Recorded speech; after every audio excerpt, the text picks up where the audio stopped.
Alt 105.7, Albany's new alternative. I'm Steve Richards, backstage at the Palace with Hozier. Show number 2 on the tour. Yeah. How's it going so far? Pretty good. You know, we had a wonderful crowd last night with such a great audience in Buffalo. And I've never been to Albany, never been to Buffalo. So it's really fun. It's a gorgeous theatre. It's a beautiful room. Yeah. Yeah, it really is. All right, so this is the Wasteland Baby tour. Mm-hmm. Wasteland Baby, the new album, number 1. How does that feel?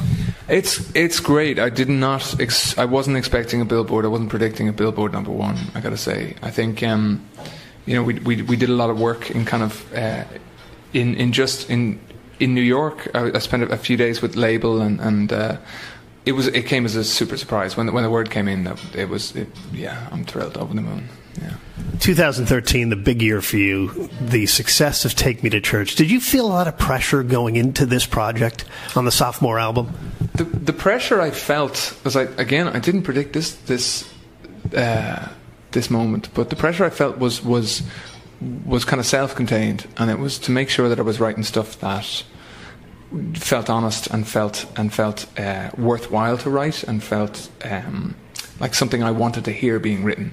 And that was kind of how I approached a lot of, like, the first music that I released with Take Me to Church. I didn't expect that to be a hit, and I didn't want to. I think if I was writing music in a shape or in a form that was to chase chart success, I think that would have meant having to jump through a few formulas and jump through a few things that I just couldn't do for the work. So I just wanted to make sure I was writing something that felt honest and felt like I wanted to hear it being written, you know.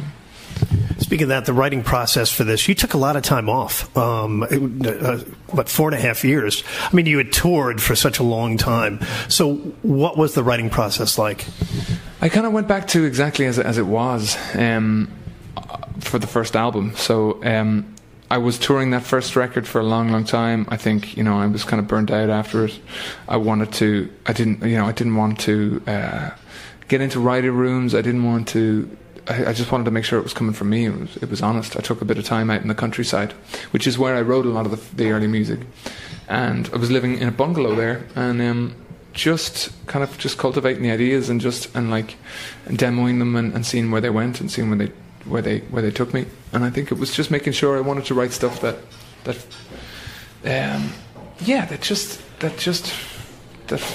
felt right, you know. And that took a bit of time.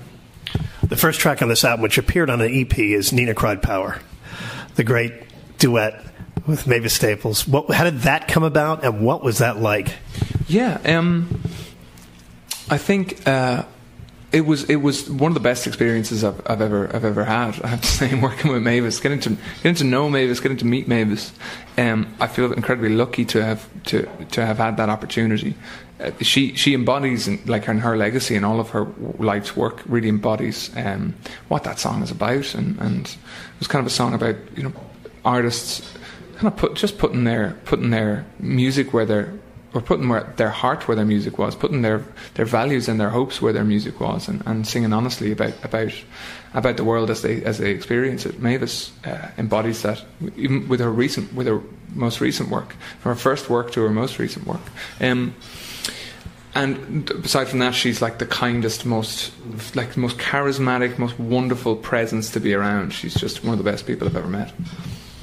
The single now, Almost Sweet Music. What's that song all about? Almost Sweet Music. It's kind of a song about how, you know, how memory, what memory tends to do to music. When you hear a song, how you associate it with memory. So what memory does to music, and what music tends to do to memory.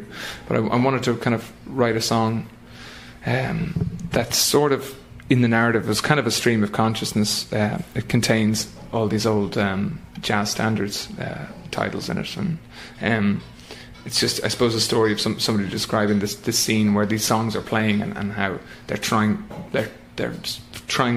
to not be overcome with memory of where they first heard them and who they first heard them with.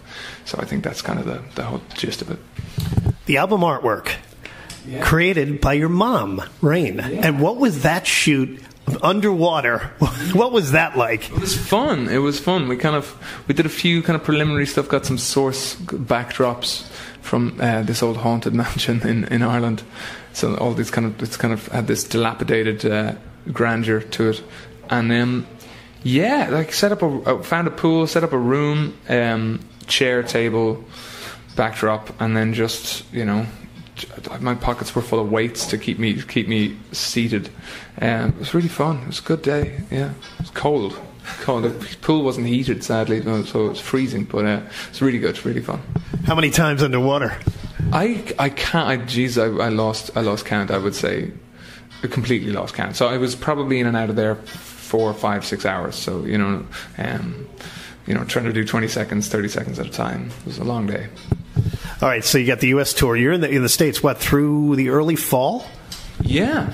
So I'm going to be doing a few shows here in the States. We head to Australia and New Zealand, and then I think we've got some European shows. But we are back in the States for October, November. So we've just announced a few more shows. And then back home to Ireland for the holidays. That's the plan. I hope so. Definitely, yeah. Back for the holidays. Yeah. So. All right, I want to wrap up with 5 quick questions with Hozier. All right, first album you ever bought?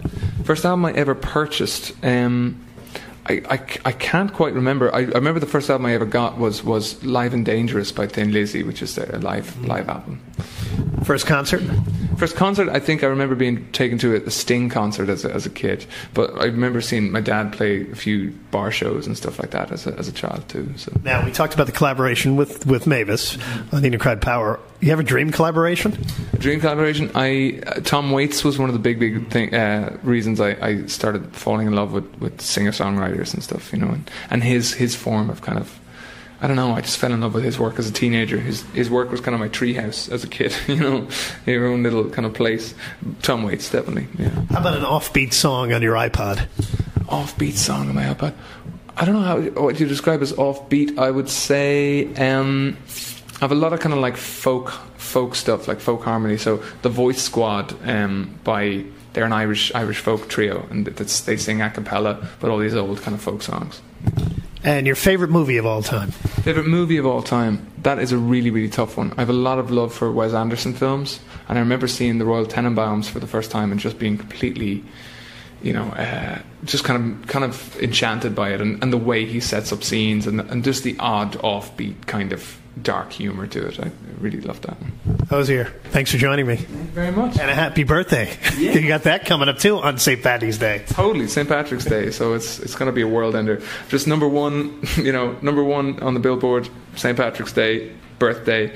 The triumvirate is there. So what a great weekend. The tour kicking off for you. Yes. Thank you. Thank you. Thank you so much. Thank you. I'm Steve Richards on Alt 105.7.